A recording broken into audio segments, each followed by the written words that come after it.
In 2003, scientists accidentally discovered a massive stone structure underneath the Sea of Galilee, which has puzzled them ever since. The mysterious structure has a conical shape, is 10 meters tall, weighs an estimated 60,000 tons, and is made from basalt rocks. To put these dimensions into context, the structure is comparable in size to two Stonehenge structures. But the biggest mystery of the unusual structure is who built them and why it was built. Thought to be at least 4,000 years old, some believe it was a place of worship or even a fish nursery which were common in the area. Researchers, however, believe it's a giant man-made burial mound that has been slowly sinking due to the rising water levels. This idea is favored because the shape and composition of the structure does not resemble any natural features, and structures like it are known to have been used to mark burials. To avoid any speculations, however, archaeologists are trying to raise money to access the structure but lack funding to carry out a full-scale underwater excavation. If such an excavation is to take place, archaeologists believe it would be the first in the Sea of Galilee, an ancient lake which is home to historical remnants dating back thousands of years and the setting of many biblical scenes.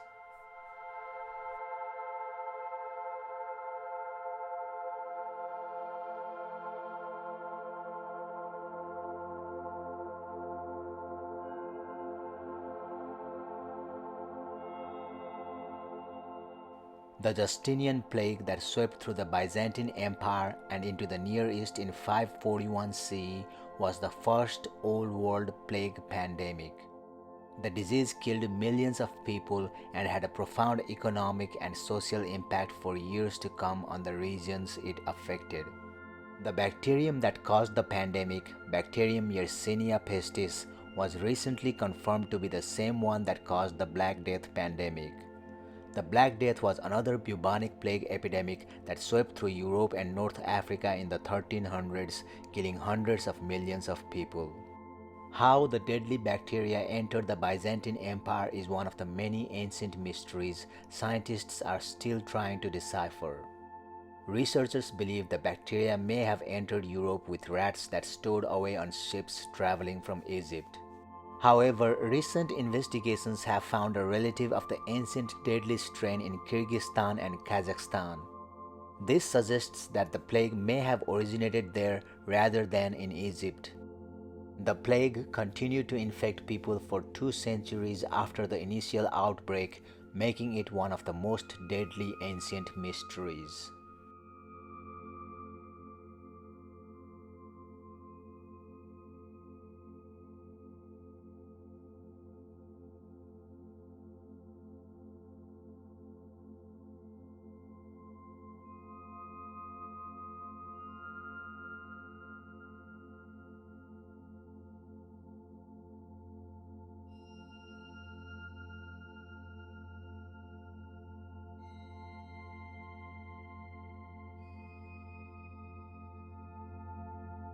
In the 1950s, workers uncovered a huge 40-ton rock from the Taunton River near Berkeley, Massachusetts, with strange marks and symbols carved on it. The rock was first described in 1680 and has been studied by many scholars in the years ever since. Who created the carvings and what they mean has been a mystery to which many theories have been put forward over the years.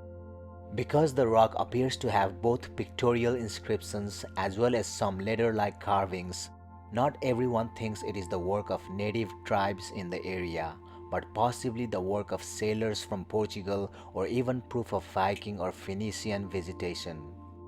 More recent theories have proposed Chinese, Japanese, or even alien origins.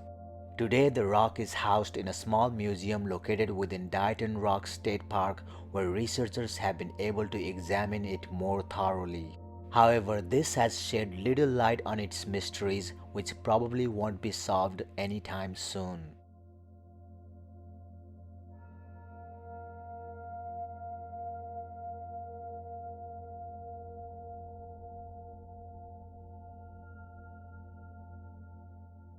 For centuries, many stories of lost lands and cities have been told and retold and even turned into films. But while most of these fabled lands tend to lack any conclusive evidence, the lost continent of Lemuria might have a shred of credibility. According to theories, Lemuria was located in the Indian Ocean between India, Africa, and Australia. The lost continent was popularized in 1864 after a paper titled The Mammals of Madagascar was published by British geologist Philip Sclater. In his paper, Sclater suggested that because the lemur population of Madagascar outnumbers that of India and Africa, Madagascar must have been the animal's original home. He further argued that the lemur must have migrated to India and Africa across a landform that no longer exists. He called this land Lemuria and suggested that it was triangular in shape, touching the southern point of India, South Africa, and Western Australia before it inevitably sank into the ocean. With the world of evolutionary science still very young, Sclater's theory gained some popularity. Only a few years later, a German biologist, Ernest Haeckel, began publishing works that cited Lemuria as the bridge that allowed humanity to migrate between Africa and Asia. In 1870, he went a step further, writing that humans evolved out of Asia and claimed that the missing link was to be found in Lemuria, which was also the bridge which allowed the migration of humans to the rest of the world.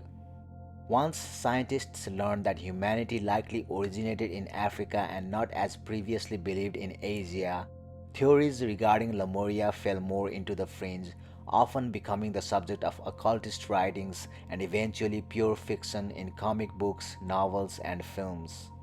Then, in 2013, researchers discovered granite fragments in the ocean south of India, extending hundreds of miles south towards Mauritius, an island on which geologists had previously found zircon samples dating back 3 billion years, despite the island only coming into existence 2 million years ago.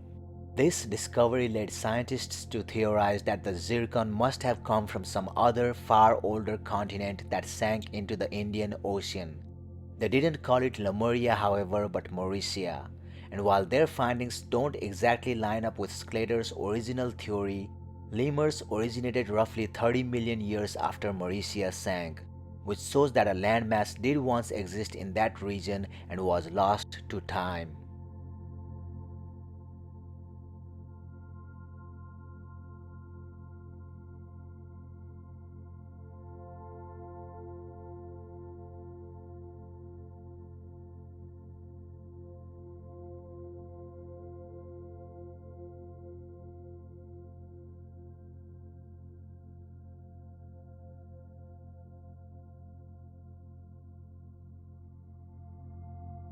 The Rupkund Lake lies more than 16,000 feet above the sea level at the most uninhabitable place between the Himalayas.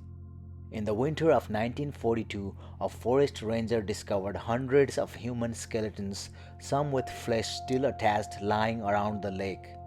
Along with the skeletons, many wooden artifacts, iron spearheads, leather slippers, and rings were also found. When the snow and ice melted that summer, even more bones were found lying at the bottom of the lake, which were visible due to the lake's clear water. Because of all the human remains found there, the lake is also known as Skeleton Lake in recent times.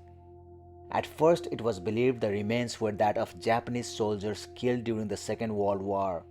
But later, when it was discovered that the skeletons were far too old, that idea was quickly dispelled.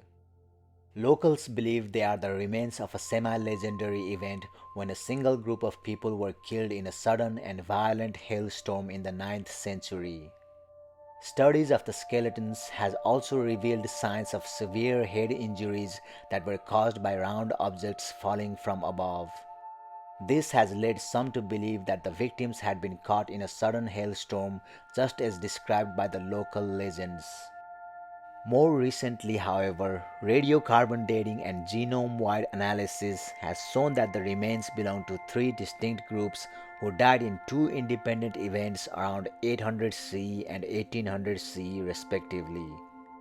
Some of the individuals had South Asian ancestry, while others had Southeast Asian and some even had Greek ancestry.